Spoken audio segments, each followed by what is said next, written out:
Dear students, आज का जो हमारा टॉपिक है डिस्कशन का वो है रेडिएशन का। अर्थ पे जो एनर्जी आती है, जैसे कि हम जानते हैं अर्थ पे जो सोर्स ऑफ एनर्जी है, जो भी अर्थ पे फिनोमिना डिफरेंट फिनोमिना हो रहे हैं, जो डिफरेंट प्रोसेस हो रहे हैं, उनके पीछे एक एनर्जी है, एक ऊर्जा है। उस ऊर्जा का जो स्रोत है, जो सोर्स ऑफ एनर्जी है, that is the sun. Sun is the only source of energy for the earth, ये हम कह सकते हैं। बट एग्जैक्टली ऐसा नहीं है, कुछ fraction of part of energy अर्थ के इंटीरियर में भी है।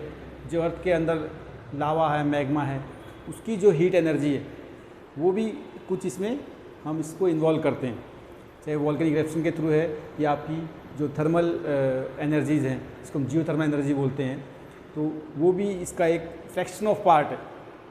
बाकी हम देखें अदरवाइज़ तो जितनी मैक्सिमम एनर्जी अर्थ पे जो आती है वो सारी किससे आती है? सन से। तो इसको जनरली कहते हैं sun is the only source of energy. तो ये सारी जो एनर्जी आ रही है अर्थ के ऊपर, ये सारे जिससे प्रोसेस हो रहे हैं, फिनोमिनाज हो रहे हैं, वो एनर्जी किस फॉर्म में आती है, ये जानना बहुत ज़रूरी ज्योग्राफी स्टूडेंट्स के लिए।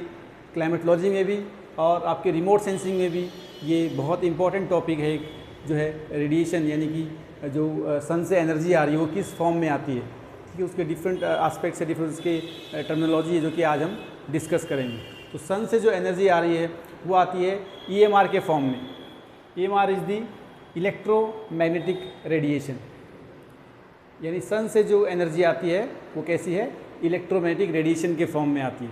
और अगर हम डिफाइन करें what is electromagnetic radiation, so it is the propagation of energy in the form of wave.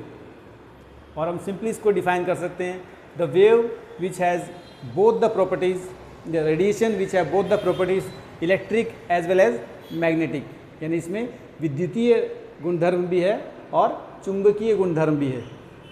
जैसा कि आप करंट की तार में देखते हैं, जो घरों में बिजली आती है उसके अंदर कई बार हमें तार पकड़ लेता है ना, वो करंट जो हाई वोल्टेज करंट होता है, यानी उसके अंदर क्या गुण है? चुंबकीय गुण भी, उसके अंदर मैग्नेटिक फील्ड भी है और इलेक्ट्रिक फील्ड तो है ही। तो वैसी जो सन से भी जो लाइट आती है, सन से जो रेडिएशन आती है, उसमें इलेक्ट्रिक प्रॉपर्टी भी है और मैग्नेटिक प्रॉपर्टी भी है। तो ऐसी रेडिएशन क्या कहेंगे? Electromagnetic radiation. ठीक है, हिंदी में से विद्युत चुंबकीय किरणें कहते हैं। तो ये सिंपली क्या है आपका? It is the propagation of energy in the form of wave. ठीक है, और ये वेव कैसी है? जैसे कि आप यहाँ देख पा रहे हैं, इस तरह की एक वेव के फॉर्म में एनर्जी ट्रैवल करती है। सन से जो अर्थ की तरफ ट्रांसमिट होती है एनर्जी, वो इस वेव के फॉर्म में होती है। सो इस वेव का भी एक स्पेसिफिक नेम है, जिसको हम कहते हैं साइन वेव। सो कंप्लीट इसमें कहते हैं सिनोसाइडल वेव।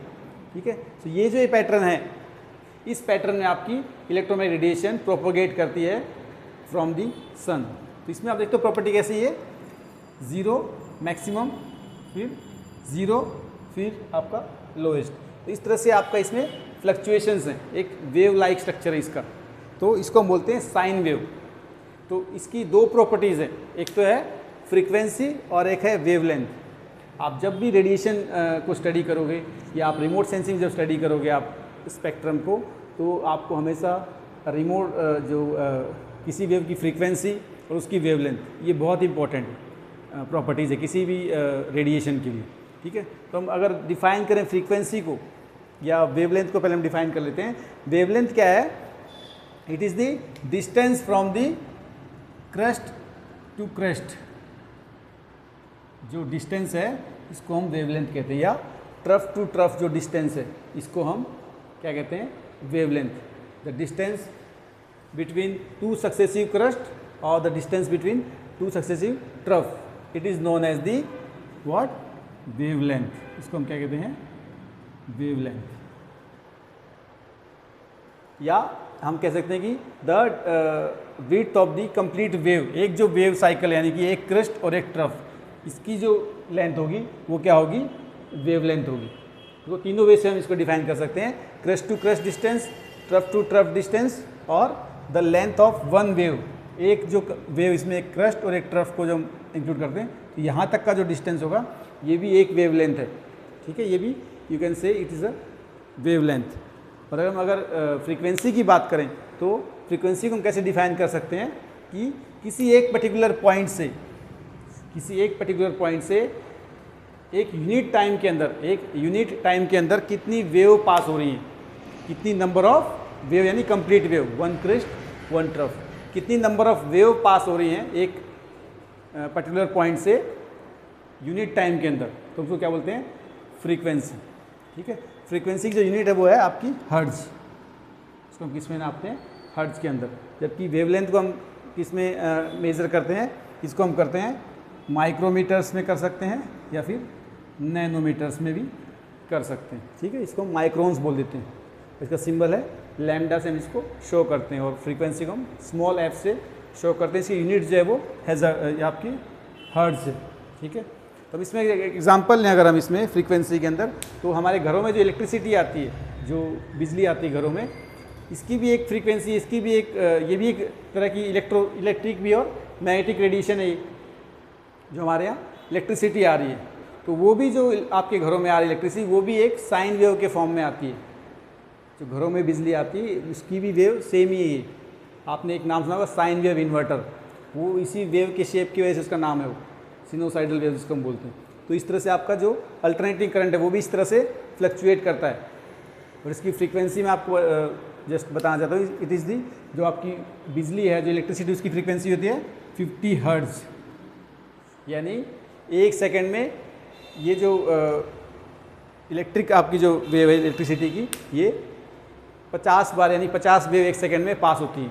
यानी कि हम कहते हैं एक सेकेंड में 100 बार फ्लक्चुएट करती है। फ्लक्चुएट यानी कि एक बार हाईएस्ट, जीरो से हाईएस्ट, फिर जीरो, फिर लोएस्ट, फिर आपका जीरो। तो इस तरह से ही आपकी ये 100 टाइम्स फ्लक्चुएट्स करती है। तो इस तरह से जो इसमें एग्जांपल ले सकते हैं हम इलेक्ट्रिसिटी का भी। तो ये दो कॉन्सेप्ट आपके, फ्रीक्वेंसी और वेवलेंथ।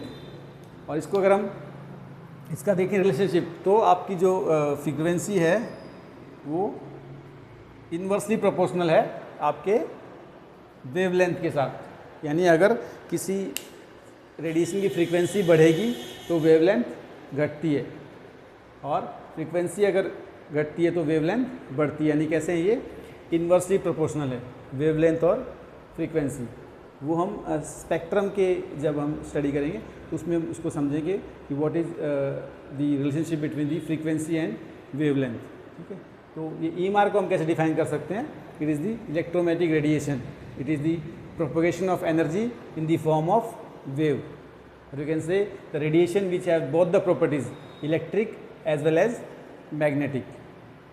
तो अगर हम सिंपली अगर स्पेक्ट्रम को डिफाइन करें, व्हाट इज इलेक्ट्रोमैग्नेटिक स्पेक्ट्रम, तो जब हम ईएमआर को, जो कंप्लीट सन से जो रेडिएशन आ रही है वो ईएमआर के फॉर्म में आ रही है, लेकिन जब ईएमआर को हम फ्रीक्वेंसी और वेवलेंथ के रेफरेंस में उसको जब अरेंज करते हैं डिफरेंट बैंड्स के अंदर according to their frequency and wavelength, उसको हम कंप्लीट क्या बोलते हैं, spectrum. So when we arrange the radiation according to the frequency and wavelength, it is called as the spectrum, electromagnetic spectrum. वो हम लोग नेक्स्ट डायग्राम में उसको समझेंगे। Thank you.